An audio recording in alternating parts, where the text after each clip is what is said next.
What is up, everybody? It's Dr. Vibe here, host and producer of the award-winning The Dr. Vibe Show. But flipping my lid tonight, whatever lid I have left, and we're here hosting the great continuing journey of M&M Explores, which is produced by the Men in Masculinity team, where we have epic conversations about different aspects of men and masculinity.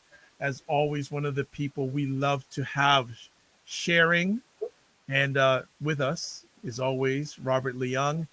He's done a lot of great stuff with men over many years and continues to do great stuff with men of all ages as he continues on his journey. And always a pleasure to have him back. Robert, how are you, sir? I'm very well, Dr. Vibe, and I'm always good when I have the chance to sit down and have a great conversation with you. So thank you for the opportunity again. Well, right back in your presence. And it's interesting. The first time we had Robert on live on these epic conversations was a great chat of his called the Living Eulogy. And please, folks, please watch that, because in the last 24 hours, I've been able to share it with a group of 14 Black men and also share it with a gentleman who used to be in charge of the Mankind Project in Chicago. I was just Oh, speaking with really? him, yeah, a few hours ago, and he was really fascinated about Robert's concept of the Living Eulogy and wanted me to send it to him. So I'll certainly do with that. And actually, I've had men, women, young and old that I've shared that concept with who found it absolutely amazing. So Robert has a blueprint stamp on the Men and Masculinity journey. Before we go any further, I just want to shout out to Lee Rosen, program chief, lead force of the Men and Masculinities conversations online and offline. I'd like to say hello to Shalu. Also, hello to Anthony Davis on the Get Vocal platform and anyone else who's watching live via YouTube or Facebook or watching the replay. Robert, we have another wonderful conversation topic tonight. I know it's one of those favorites of yours. Yes, it is. Yes, men and vulnerability can both exist at the same time. Give us some opening comments. I think this is one of the critical discussions for men and for society as a whole. And you phrased it right. Can men and emotions exist at the same time, and can they survive with each other? And I think it's a critical discussion, because I think our emotional intelligence and our ability to express our emotions is essential to us to function at our best and our healthiest, for that matter, and for a healthy society as well. So that's why I think it's important. How has the conversation topic, men and vulnerability, developed, stayed the same, or regressed over your journey?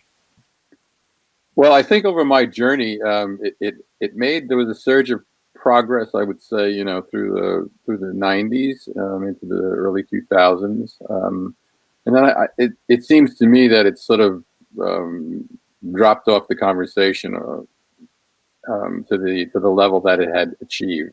It's become less of a topic of conversation, I would say. So in that sense, I'm disappointed. I think we started to make some progress in that direction, as I said, through the early '90s, and that's no longer so much a discussion for men and their ability to be vulnerable, and the essential need for men to be able to find their vulnerability and the power of vulnerability, which is a title from Brene Brown's book, but I think it speaks to what vulnerability is really about, because it is a powerful ability to have available to you for yourself and for others. Recently, and I share this a lot because it's impacted me, and it's going to impact me for the rest of my life. I was at a 3-day workshop in the Northwest Territories in Yellowknife, and I had the privilege and opportunity to share with frontline workers of their family services unit about engaging men and fathers and masculinity. And the gentleman who opened up the workshop, I'll never forget, he said, "We want to create a safe and brave space." Huh. Well And I've said. never heard that combination. We can We know every time we go out to a conference or a workshop, we're going to hear a safe space, Right. but you don't hear about a safe and brave space. How much of a is how much of the DNA of a man is bravery along with or bravity? I don't know. Maybe it's bravity and vulnerability. I think they're definitely interlinked, and I think that's a great point that you bring up because I think it does require a great deal of courage. Vulnerability is not an easy environment to step into, particularly for men. I think we are at a great disadvantage when it comes to exploring and benefiting from the power of our vulnerability. I think society as a whole, for centuries, has um, not allowed men to explore vulnerability. Vulnerability for men has been seen as a weakness, and I think that that's ingrained in us from birth, practically. And I think it contributes to our lack of health, both on a psychological and physical sense. Our sense of spiritual well-being is disrupted by our inability to access our own vulnerability. It affects all our relationships. So it's critical to us as a functioning human being to be able to access our vulnerability. And the result of repressing that vulnerability has myriad negative effects on us and the societies in which we live. We already have some feedback already with the conversation. Anthony Davis is saying men have forgotten to be sincere and genuine, so that's why men have a hard time to be vulnerable. What do you say to that? Well, I think you're right. I think along with vulnerability come things like sincerity and being able to be genuine and compassion and the ability to love and care for sympathy. All of these things are related to the ability to be vulnerable. And self-care is directly related to being able to be vulnerable too. We are, as men, very often in denial of our weaknesses, our faults, our physical abilities, our sickness and health are directly related to our ability to acknowledge the fact that we are in fact vulnerable not only physically but emotionally and psychologically. The stereotype and the mold for men has been classically to deny any weakness whatsoever, and that is to our disadvantage. There are places where that's important, but they are very small in the spectrum of social interaction. But it has become a rule of law for men to not be vulnerable, to not express emotion, to not show weakness, and in many cases to be unsympathetic and negative towards people who do. So it's got many negative connotations. Um, I don't know if I'll get to this later, so I'll bring it up now. And one of the things you just shared about the power of vulnerability. Now, a lot of people say, how can you have power Yeah, and be vulnerable, especially a number of men? Can right. you break that down with us in regards how you can be powerful and vulnerable as a man? Well, I think I'm calling a little bit on what Brene Brown has put forward too, but it was something that I was exploring with men before had read her book back in the early '90s, and I realized that we had a fear of vulnerability, and if we're afraid of it, it must have some kind of power. If we're afraid of going to that place, we're afraid of it being of us being classified as weak and and not powerful men.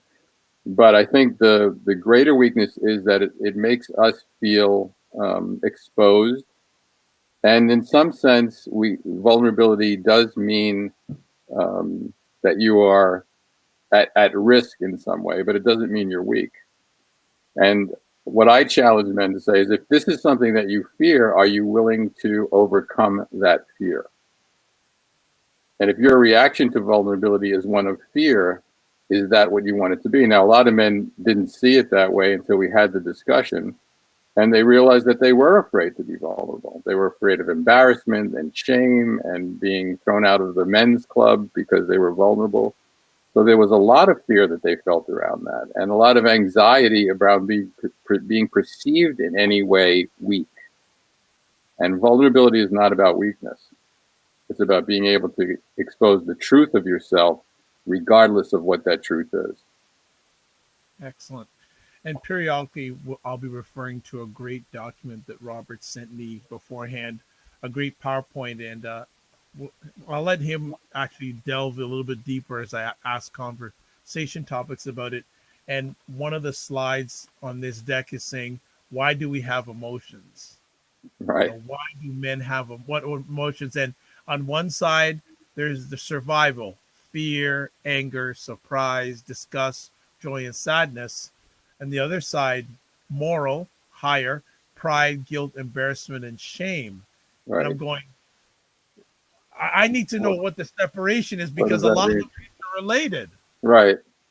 Well, it's interesting, first of all, to define emotions, because I think people, and men in particular, think of emotions as some kind of lesser feeling that should not be acknowledged or not paid attention to and should be ignored. In order to be a man, you must ignore your emotions. You know, in order to be courageous, you ignore your emotions. And in some small instances, that's true. But you ignore them at your own risk. First of all, let's understand that emotions are survival instincts. They are implanted in us to help us survive. Most men, when they hear that for the first time, are like, what? Their instincts? Yeah, they're built into us. They help us survive. Fear teaches us to run when there's an animal bigger than us that can kill us. You know, anger teaches us, allows us to reprise in moments when reprisal is the right thing to do. You know, disgust, joy, and sadness are all important distinctions. Disgust, well, I shouldn't eat that because that's not healthy for me. You know, I should experience joy because that's a healthy emotion. Sadness is an important emotion to get out certain feelings that could be damaging to us. And those are the basic instinct ones that we talked about. The moral ones are ones that we use in order to survive in society, like pride, which allows us to accomplish things and encourages us to accomplish things. Guilt, which restrains us from doing things that would be wrong in society, like stealing or murder. Embarrassment is another one that also restrains our behavior in a society, so that we can interact and live in groups with other people. And shame is another of those instincts that keeps us from just lashing out and doing the wrong thing in a social environment, in a society. So those are considered the moral emotions. But these are all, and some of those are the result of culture, but they're also in some level instinctive. If you're shamed and pushed, shunned, and pushed out of the group, then you're going to suffer a penalty for not being part of that society. So there's an instinct in us, and part of our survival instinct, to maintain our connection to the group. So you can see where these are not, when we say emotions, I mean, I think some people don't even know what emotions are. They're feelings, certainly, but they're also instincts built into us, survival instincts. So there's nothing to be ashamed about having survival instincts. And that's what I say to men. Also want to welcome Tom Mack onto the conversation. Greetings, Tom. Hope all is fine with you. Something tells me you'll find a way of jumping into this conversation, so you're more than welcome. When you have, in your journey, when you've talked to men about vulnerability, where are they getting their direction from? Whether it's handling vulnerability good or a bad way, is there common areas they're getting their direction when it comes to vulnerability? And if you have to sort of turn them in another direction. Well, I think, the first common area is just how you were raised as a boy. Big boys don't cry. One of the classic sayings that's been said throughout generations, and it's still being said, and it's still being encouraged by your parents. And there's like the first primal, the primal discussion about how you should be as a man. Big boys don't cry. And that is in some ways the most damaging sentence being said to men in their lives. And at a point in your life where you have no choice but to take that information in and to act on it. So you're taught from a very young age, without any reason, big boys don't cry. We don't do that. And that carries right through to manhood. And that conversation continues on more dramatic levels throughout your adulthood. You're taught to tough it out, rub some dirt on it, act like a man, all of those kinds of phrases contribute to that sense that, um, you know, that men don't have emotions. We don't show emotion. That is the definition of being a man. Now, I think that's obviously it's misconstrued, but that comes from a long history of not only the way people act in real life, but it's cultural. It's in movies, it's in TV shows, it's in books, it's in millions of cultural references have said the way to be a man is to be tough and strong. And I don't disagree with that. I think that is true. But we've taken it to mean you don't show any emotion. In fact, in some cases, you don't have any emotion. And that's where it starts to do real damage, both in a society and personally, physically and psychologically, affects our health on both of those levels. So that's why it's a really critical discussion. What does it mean to act like a man? As you've probably, and I know you've probably had the opportunity to coach different generations of men. Yes. Is the vulnerability message they're receiving before you meet them the same, different? Do you see any change in pattern when it comes to this vulnerability message that men are feeling, or what state they're at? Well, as I said, I think there was some shift back in the late 80s, early 90s, maybe through the early 2000s. I think with the rise of the women's movement, I think there was some greater discussion about men and emotions. Certainly, some of it was verifying the fact that men didn't express emotion and didn't feel that way. But I think in more recent generations, there has been the opportunity to have a softer look at what being a man could be. But I don't think it's been one that's been substantial and made substantial change. And my sense is that it has recently, I think, started to swing back to the old way of men being men, and that's just the way that it is. So I don't think there's been a real significant change, if you will. How does that make you feel? Well, I'm disappointed, and I'm sad and discouraged by it, because I think men continue, as I said, to pay a price, both psychologically and physically and certainly emotionally, for not being able to have a cultural acceptance of them expressing all of their emotions, particularly vulnerability. And I think it hurts men, and it hurts our society as well, not to have that freedom. And that's where I think being vulnerable is a courageous act, because it goes against the grain of not only the way men are raised and the way they are accepted in society, but just who they appear to be on a personal level. You've mentioned the women's movement during this conversation. What effect do you feel the women's movement has had on men's vulnerability? Well, I think it opened the conversation for that on some level. I don't think it stressed it. I think it encouraged men to express their emotions and feel their emotions. I think it did some of that work early on. I can't speak as a complete expert on how much of that was had, but I think that discussion was part of the women's movement, and I think that was a good thing. I think it may have been difficult for men to listen to that, because I think in the early stages of the women's movement, men were somewhat at odds with the philosophy coming at them from the women's movement, and I think that there was a certain level of and justifiable anger and resentment coming out of the women's movement for the way they had been treated by men, quote unquote.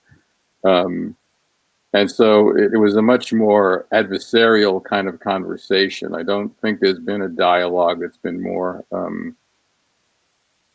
sympathetic to the struggles that men have had because of their cultural upbringing with expressing their emotions. They've essentially been trained to be that way, and to a great extent, women have participated in that cultural dynamic of men being less emotional and less vulnerable. Do you see some men handling the women's movement as a threat to them, and then a threat to, how can I say, making them less wanting to be vulnerable?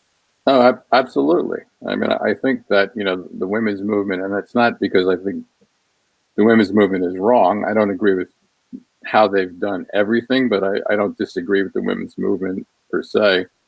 But I think I don't think men were ready for that either, and it wasn't really a dialogue opened. I think the initial women's movement came out and said, "This is the way we are, and to hell with what you think about it." And I could understand that.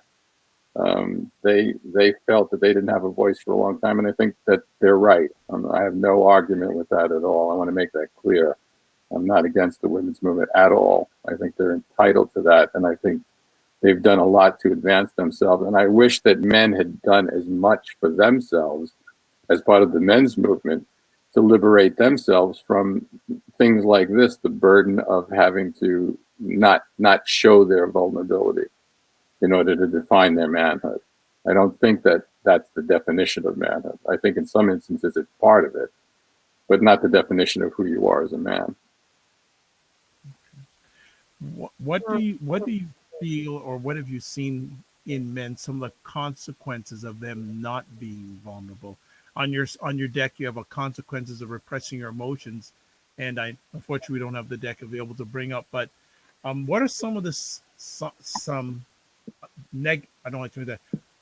Not positive effects. Well, I have the Go list ahead. here to look at, and Yeah. some of the consequences of repressing your emotions. The physical consequences could be anything from, migraine, headaches, chronic fatigue, constipation, heart palpitations, high blood pressure.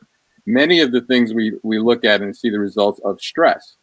These are all stress-related illnesses, and repressing your emotions leads to physical illness.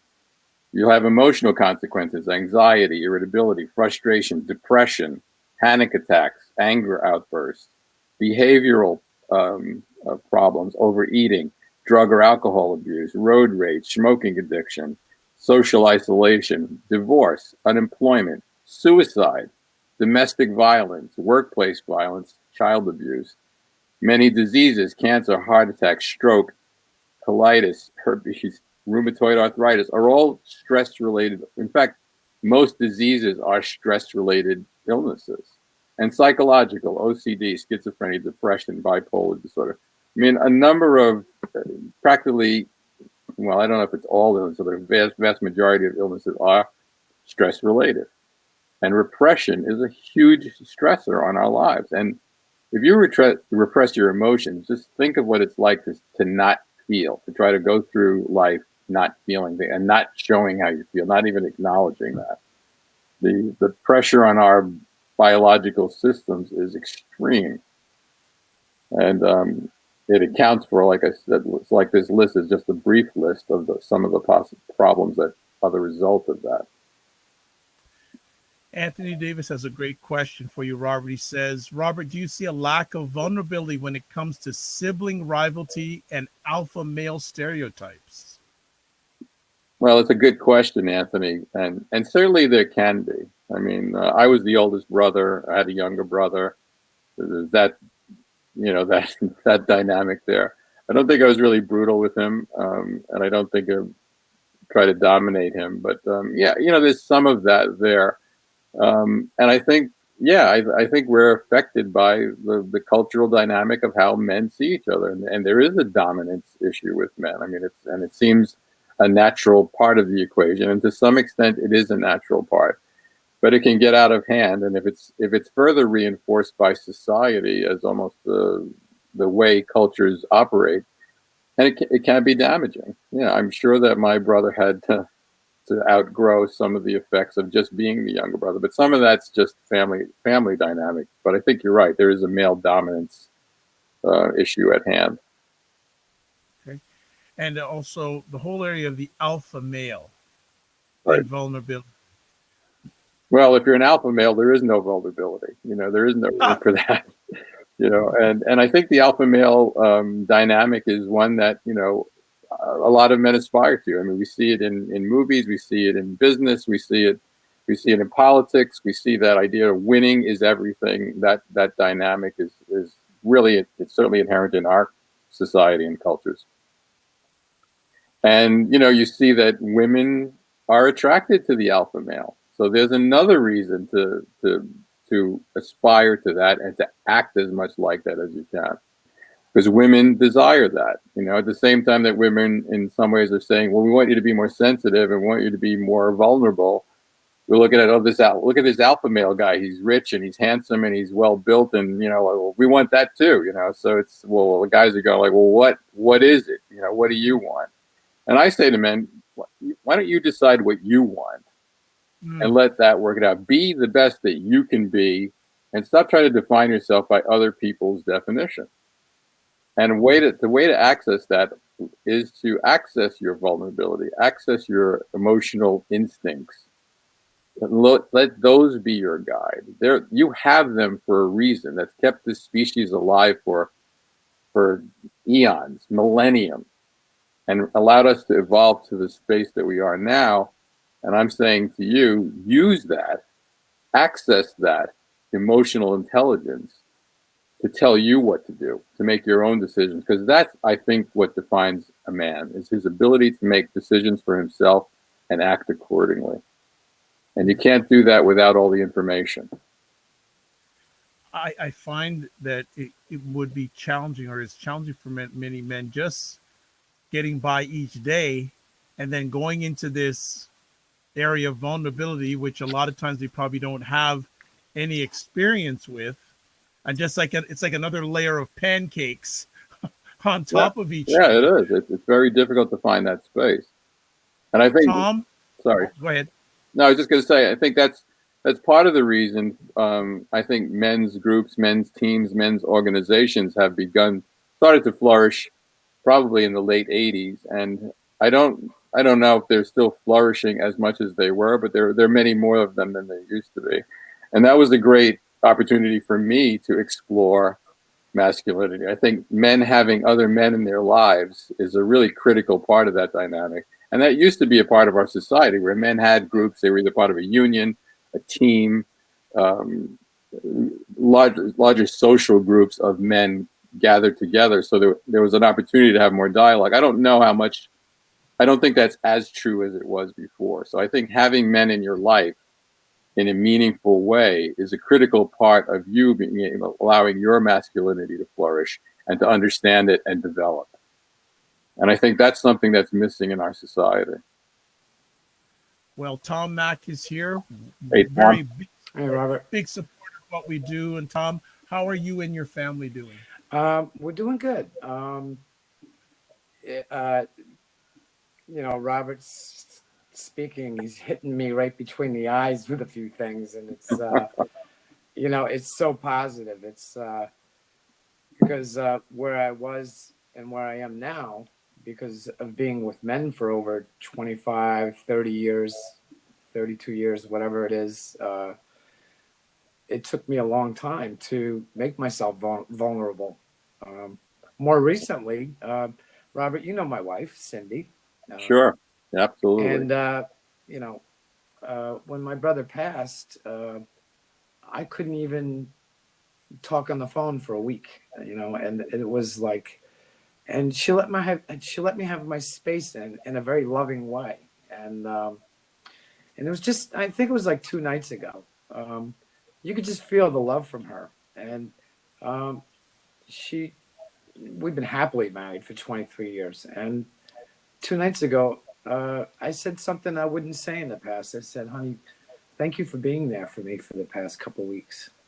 Mm. you know, and I can't thank you enough for what you've done for me, you know. So, um, you know, and it kind of backtracks to when I was a boy. You know, you know, I came from the World War II generation, and there was no feelings, like you were saying Right. before. Yeah. And in my family, there was also that and alcoholism involved. So I was on my own when I was 15. I was a runaway all the time, and I didn't know how to feel anymore. So you know, I would just get drunk and do stuff and just stuff my Yeah. feelings, and I had nowhere to go, and nowhere to go it, nowhere to take it, and and it manifested. What was so interesting, you read the list of depression, anxiety, and all Right. that stuff. Uh, it manifested itself into drinking, violence, or whatever, in very negative ways, you know. And Right. I was, I really feel for today's men because it manifests itself more in dangerous ways, especially with drug overdoses and all that. You know, like for me, I consider myself very lucky that I didn't hurt somebody or myself because I stuffed it in. Um, but Yeah. at least I got the opportunity to get sober and have people grab me. And then I did the weekend 7 years later. And it took a long time for me to be Yeah. vulnerable, Yep. you know, and it saved my life, you know. So, So, Tom, and let me just interject here. Um, can you have a younger son, I believe, that you've mentioned to me? oh, yeah. Yeah, he was, yeah. Um, how do you see him handling vulnerability compared to when you were growing up? Oh, wow. That is really interesting because uh, he's he's 16 years old. He's a junior in high school, and he's one of the best runners in the state. And today he had to run 16 miles today, and Huh. he ran before he ate, and he actually crashed at the Mm. end, and he didn't even realize this.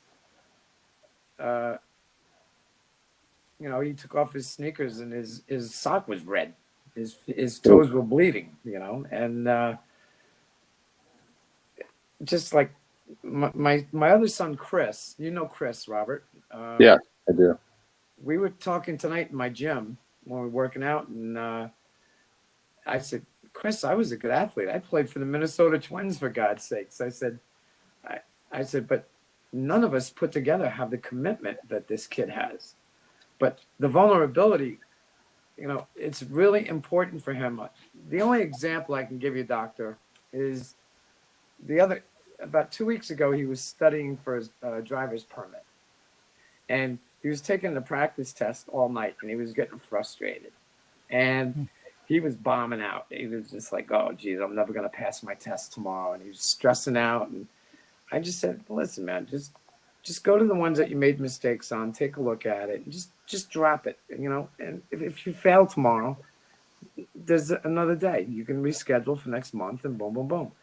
And just try to let him know that it's, you know, failure is a part of, you know, of success. And he understands that, by the way, because runners are probably the most disappointed athletes on the planet because they will lose more races than they will win.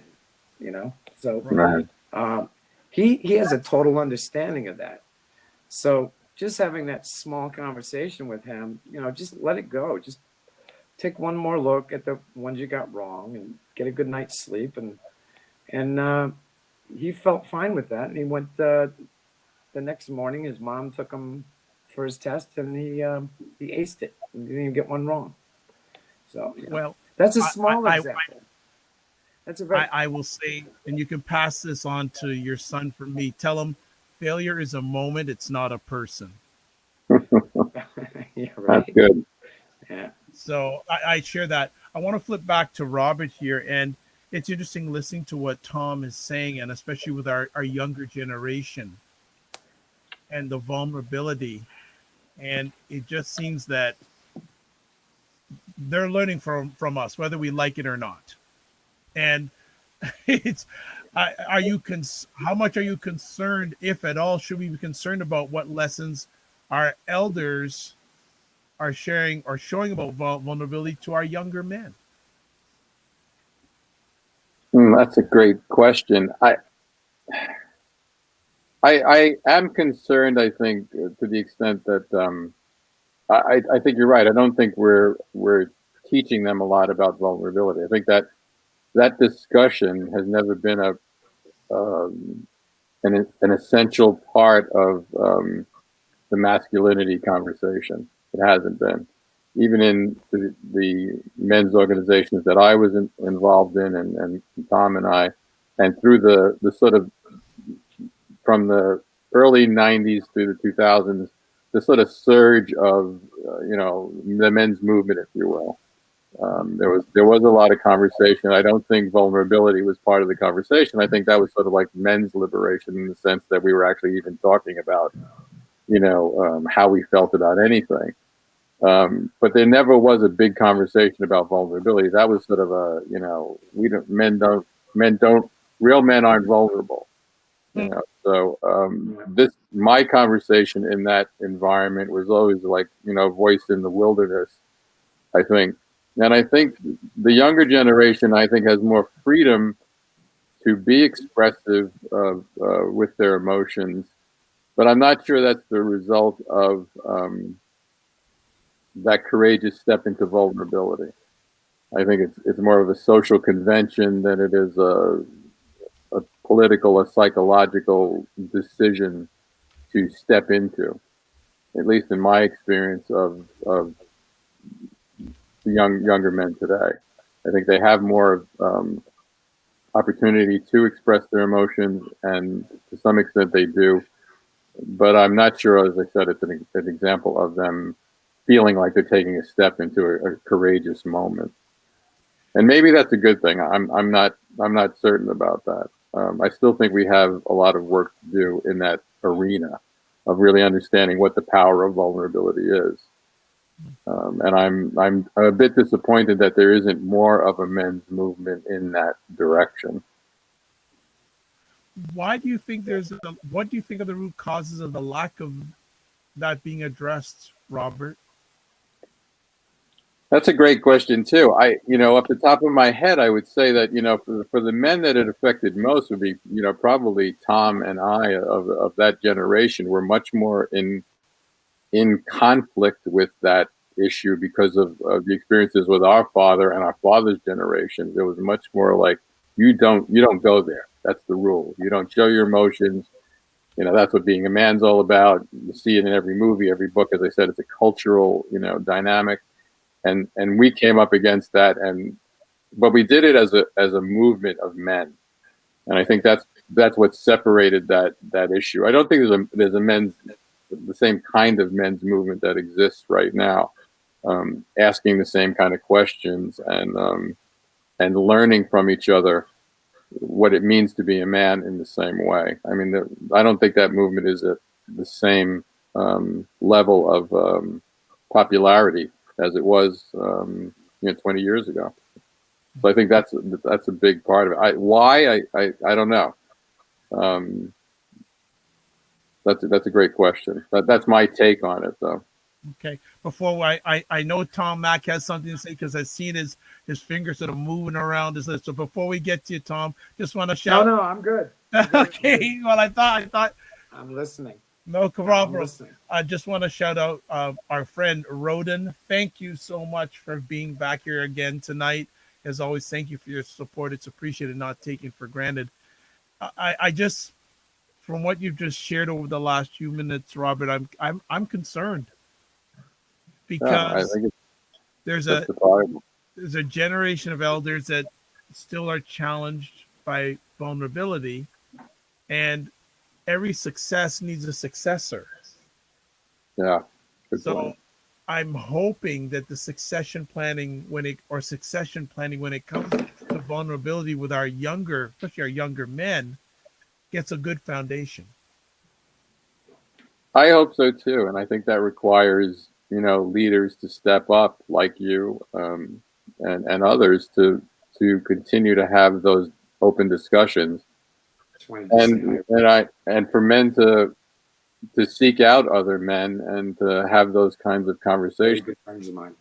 I think having men's groups are an essential part of continuing that dialogue and continuing that progress forward to understand ourselves and how we function in society, and to keep that dialogue open.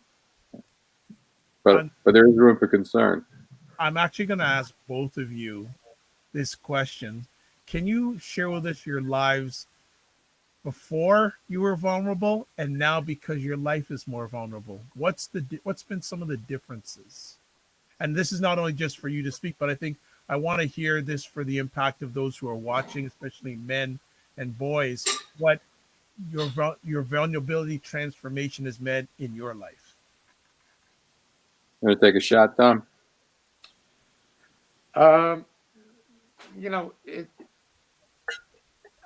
It's a great question because the answers never came to me until many years later. Like I can remember when did I get sober? Back in 1987. And I remember, by that time, I burned all my bridges and, I was done. And I went to my first meetings and I just wanted somebody to say hi to you real quick. I got to interrupt you, Dr. Vibe. This is Ben. Hi. You met my daughter, Sarah. There's Ben. That's the runner. So. Hey, Ben. Hey, Hi, Ben. how are you? It's probably Leung. How are your Dr. feet? Vibe. Huh? How are your feet? They're actually fine. It didn't even hurt. It just happened. Okay. Part of it. Good job. Thank you. Well done, Yeah. Ben. Thank you. Yeah, so that's Ben. I know you met Sarah, Dr. Vibe, so Yes. she's doing really great. So yeah, it's a shame that it took me so many years to realize the answers because I can remember when I was first getting sober, I was going to meetings, for example, and I would go down there and like I said, I was just so stuck. I had nowhere to take it. And I would go downstairs, I would go to the meeting and I'd say, hey, Tom, how you doing? I'd have like 10 days of sobriety or something. And I said, I'm doing great, and then it was more like, excuse the profanity, it was more like when I was saying I'm doing great, it was like, get the fuck away from me. That's who I was. I used to push people away. It took even for many, many years, even after being sober and after doing the weekend. It took a lot of discipline and a lot of support from the men to start letting things in. And, so I can remember after the meetings, people were like having fun after the meetings, gabbing, and, it was loud and everybody's laughing. And here I am leaving the meeting, going up the stairs. And I'll never forget this. And this is 33 years later. I remember walking up the stairs wishing that I had somebody to talk to. Mm. That's how alone I felt with it. And I was too scared to take it anywhere else because if I did, I was not a man. If I'm going to express my feelings to somebody, that is not a man. So, that's just one part. That's one part of it. And that's been a microcosm of my life in other areas at that time. Yeah. So. Before we get to Robert, you said something very interesting. A number of things are very interesting, but one of the things you mentioned, Tom, is that you got to burn all your bridges to get to that point of vulnerability. Oh, yeah. I lost everything. I lost, in the end, it was my self-respect. But I was the type of person, when you met me, you really liked me a lot. And within a month, I'll see you later, and I was never, it was pretty much inward. Like I never messed with people, but if you messed with me, Look out. I would get you. That must have been something if Robert's saying it that way. Well, I would get you 5 times worse and 5 times more, you know. And like being in a bar, for example, you know, somebody, I never messed with anybody in the bar, but if somebody messed with me, and it didn't matter how big they were going down, and that's just the way it was, you know. And it was, that's because there was this thing inside me that just, there was a monster. And I'm convinced that, you know, you got these kids today, and this is where we need to be more receptive and not so much challenging, but listening to these younger people, because there's more young people that feel like I did today. And next thing you know, there's a mass shooting. All your mass shootings are for loners who've been abused, or something has happened in their lives and they've kept it inside of them, you know. And I think what Robert was saying a little while ago is about reaching out more to the younger men, you know. Yeah. Because this vicious cycle is, you know, we have no excuses. They don't have World War II dads. You know? But, you know, and today there's a lot more failed marriages. And, you know, there's a lot of pain in these young people. So, I think, Go ahead. I was going to just say that I think, you know, for me, I always had friends. I didn't have a lot of friends. I had particular small group, really good friends, 1 or 2. The men's work, and being part of a men's team and a men's organization, allowed me to have a broader range of relations and friendships with other men, other types of men from different backgrounds and ages, and to hear their issues and to realize that I wasn't alone. And I think that's a really critical part of development for men at any age, frankly, whether you're 20 or 60. I think men need that. They need the collaboration and the association with other men in order to maintain and develop their own perspective about who they are and where they fall and where they rank in the pantheon of men. And I didn't have that dynamic in my life until I joined the organization, became part of the men's team, which I've been on for 37 years. And we still have, once a week, have a call. 37 years. It boggles my mind now, because I never thought I could be involved with anything that long. But it's been a critical part. You know, men, you need to continue to be fathered and to father other men throughout your entire life. That doesn't change. And I think men don't realize that. And when you don't have that in your life, I think you're missing a really critical component of discovering who you are, and being able to also offer that same perspective to other men is really an enriching dialogue. To be able to give to other people is as critical as getting. And that doesn't exist for men. There are not as many communal. There used to be communal men's groups were the tradition in our society, and now they're like, where do you find them? You know, where do you find communal groups other than maybe in a union hall and maybe in some, you know? But it's not like something that's common anymore. And men need that. I didn't realize that I needed it until I found it, and it enriched my life. And I think I was trying to remember what your original question was. Well, my original conversation piece was, what was Robert before he realized and expressed his vulnerability, and what was Robert like? What's Robert since he's really come in grips and been able to share or deal with his vulnerabilities? Yeah, I think that's a great question, because essentially mine was not unlike Tom's for different reasons, but the same dynamic, which I was really isolated from other men. I think I had 2 friends, and that was by choice. You know, I've tended to be pretty much a loner other than that, and I didn't know how men operated in society. I didn't have a lot of frames of reference for that. My father was away most of the time that I was growing up. He was a merchant marine. He was away for 3 months at a time and be home for a week.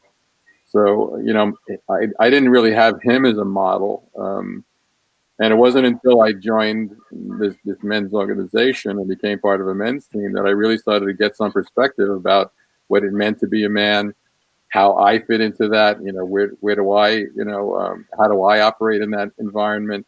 and learned to be a man in a lot of ways. And it's a continuing conversation. As I said, this has been 37 years that I've been involved with this, and I'm still learning something. I mean, we're having this great conversation here, and you talk about vulnerability. This is an example of our vulnerability. I don't think Tom and I would have been talking about this, certainly not 37 years ago, maybe not 20 years ago, maybe even, but we have the freedom, and that's the power that I'm talking about, to be able to be vulnerable, because you can accept who you are for what you are, and you understand what that is. Before that, I was trying to act out a mythology of what I thought a man should be. And every man's got his own mythology about what a man should be. You pick your own hero. Mine was James Bond, and a conglomeration of other heroes, and that's a fiction. It's nowhere near being what it's like to be a real man. You can only discover that in interactions with other real men. Honest, real, courageous exploration of who you are. And until you know who you are, everything's a fiction. And part of knowing who you are, this is how that follows out, is knowing how you feel. You don't always act on how you feel, but if you don't know how you feel, you don't know who you are. And that's what I say to my coaching clients, and that's what I've said to men in my men's teams and men that I've coached in men's teams for 37 years. You don't know who you are until you know how you feel, and you can't know how you feel until you're willing to be vulnerable. And that's why it's a courageous act, because it is scary. It is scary to go to that place of putting yourself out there, in some cases, helpless. Opening, in the Roman days, they used to say, like, expose your throat to someone else was an act of vulnerability. And it is in the animal kingdom as well, to expose your throat. So until you're willing to do that, you can't know who you are.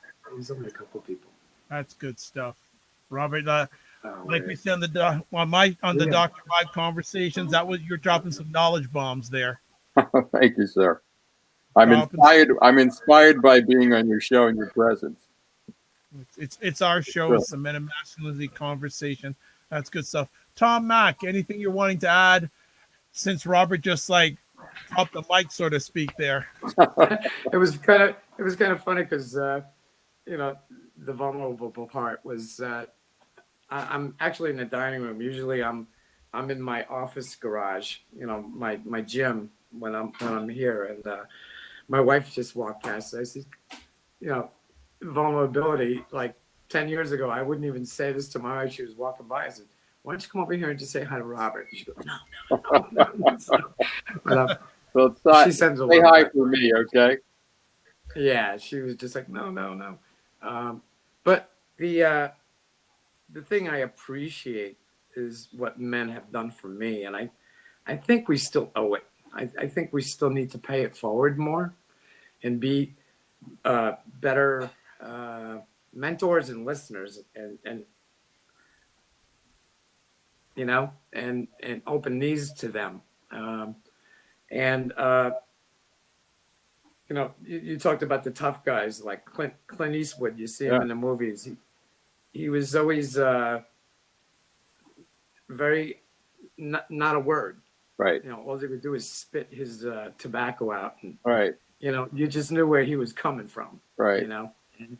And I think one of the disappointing parts that I've been noticing lately is on social media sites. There's some masculine teen stuff, and there's a lot of throwing under the bus at the moment. Yeah. I don't know what's going on with that.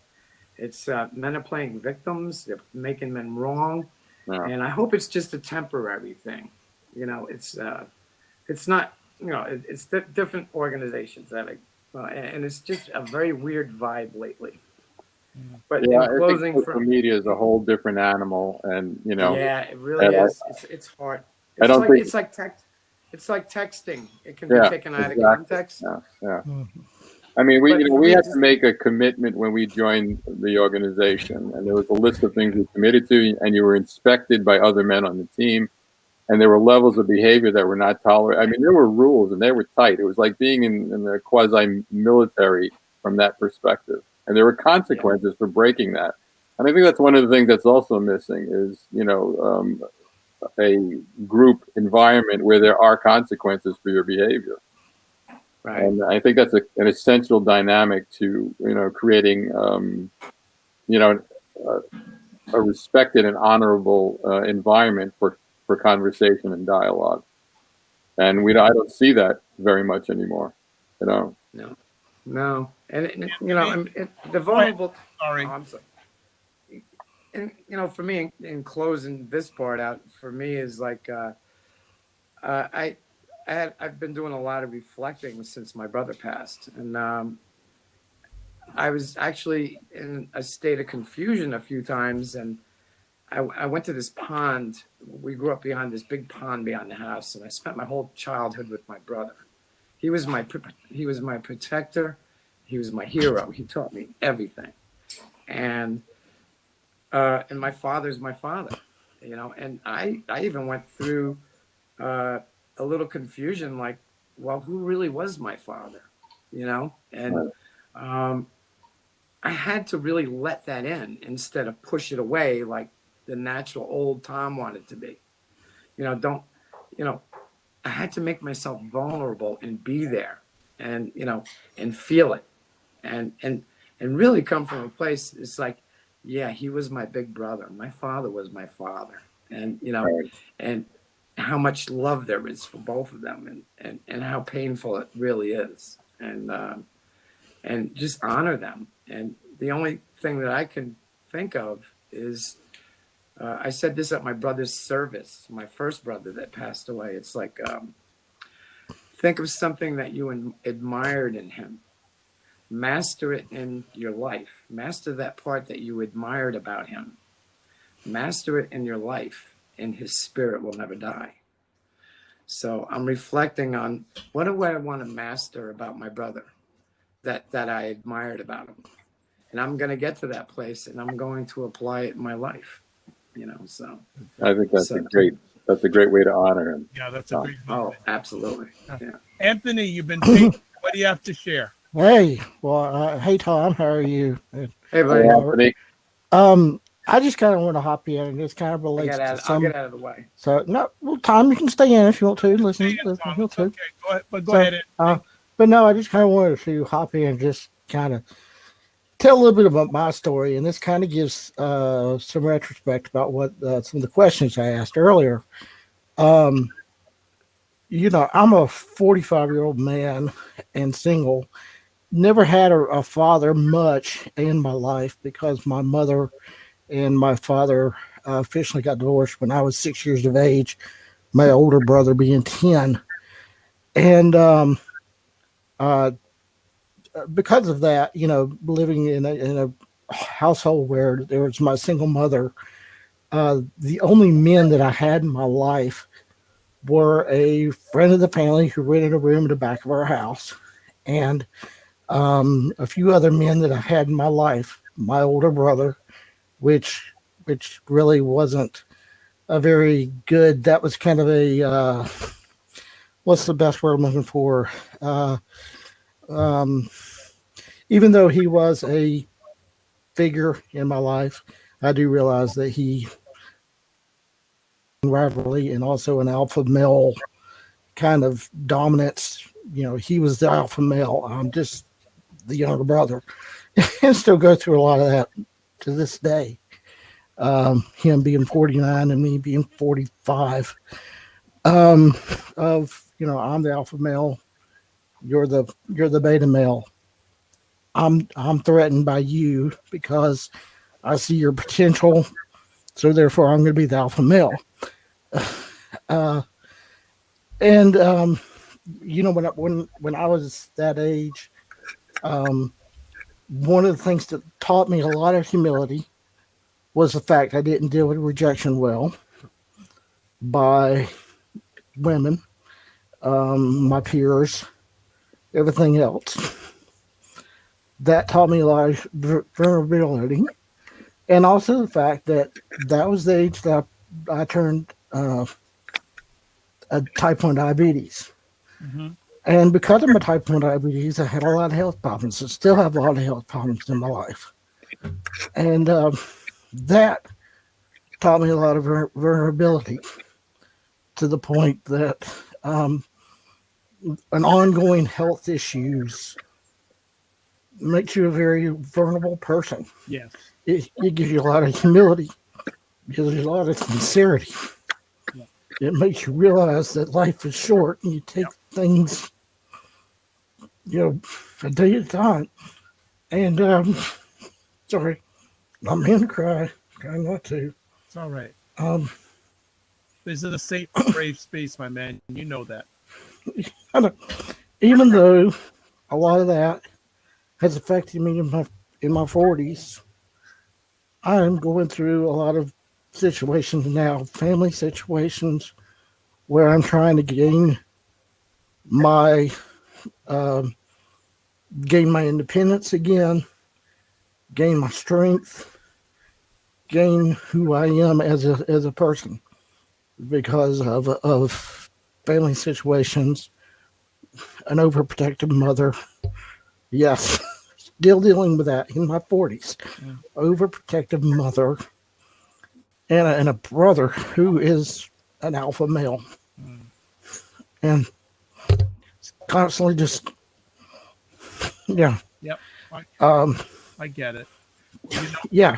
I appreciate you sharing that because you know what? There are some men that are twice your age that are still dealing with those challenges. So I would, and I make myself available. You can certainly reach out to me in regards to that. And I don't know if Robert has anything to add before we close out, but is there anything you'd like to share with Anthony? Well, I appreciate your honesty and your vulnerability too, Anthony. It's certainly what we've been talking about tonight on this show. And, I'd recommend the opportunity to find some men's groups in your area that you could become a part of and not bear this burden by yourself. I agree. And as I said, Anthony, you know how to get a hold of me. You can certainly reach out to me because every man has a father. The question is, where is that father? Yeah.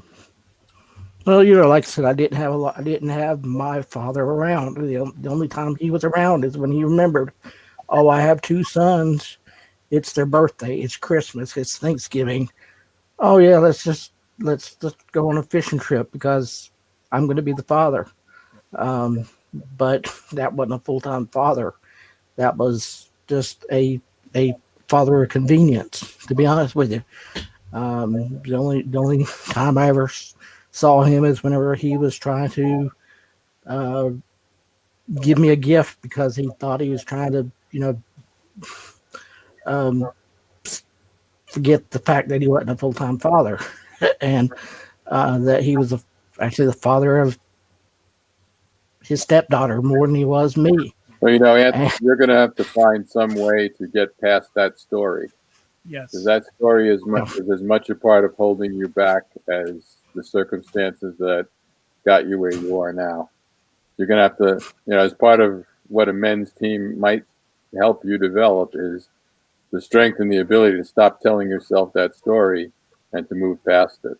And I hear you. And we all have our stories about our fathers and what they did or didn't do. And holding on to them, though, keeps us from stepping into manhood. Anthony, so where do you live, Anthony? You got to father yourself, Anthony, Tom, he's speaking to you, Anthony. Where do I live? Yeah. I live in Southwest Virginia, right near the North Carolina border. Southwest Virginia, you said?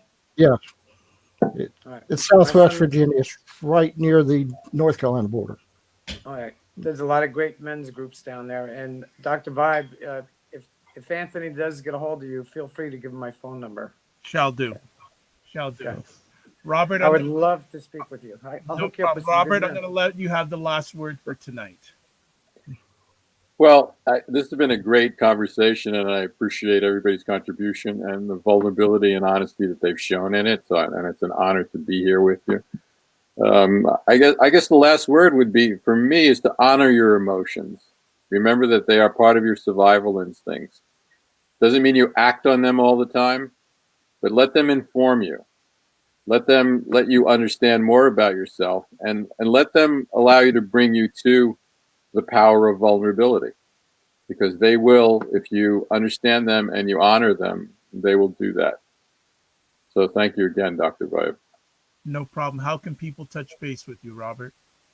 You can reach me at homcoaching@gmail.com and Part of Man Coaching on Facebook. Okay, well, before we close out, I'm just one of my mentors, one of my major mentors, he gave a sharing session today, and he was talking about worry. But I think in this connotation, I think these quotes that he shared with me would be very useful. So the first one, and worry, because worry and vulnerability seem to go hand in hand. Yeah, they do. And one of the quotes he gave was from Dale Carnegie saying, "What you eat won't kill you as quickly as what's eating you." That's a good one. And I like another, that one. and then another quote is, "Those who do not know how to fight worry die young." So if you don't know how to fight vulnerability, sometimes you're going to die before your time. It's interesting you mentioned Dale Carnegie. I have a quote by him also that I'd like Go to ahead. share with you. When dealing with people, remember you are not dealing with creatures of logic, but creatures of emotion. True, very true. And two more things, and this is from my mentor directly. He said, "Living in anything but a day tight compartment is distracting and overwhelming." And his other quote here is, "Living," he said, "living in the now is one of the hardest things for us humans to do." Hmm, very true. I can relate to that.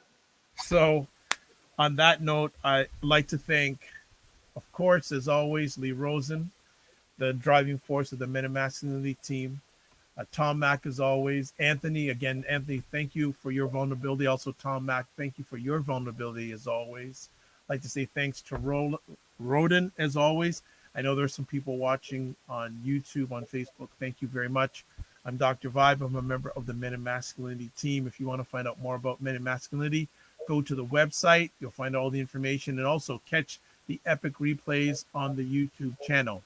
I always like to close out my conversations like this: live your life as a dream. Live your life as a dream. If you can dream it, you can make it. Sometimes you have to get smaller to get stronger. Block assumptions. And then another thing I want to share with the men out there: if you know a little about Superman, again, this is applicable to vulnerability.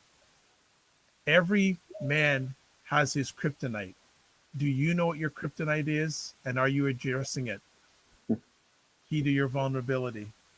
And the last thing I'd like to say is aim bigger, aim better, aim higher, aim wider. Please follow us on social media for upcoming epic conversations. God bless. Peace be well. Keep the faith and good night,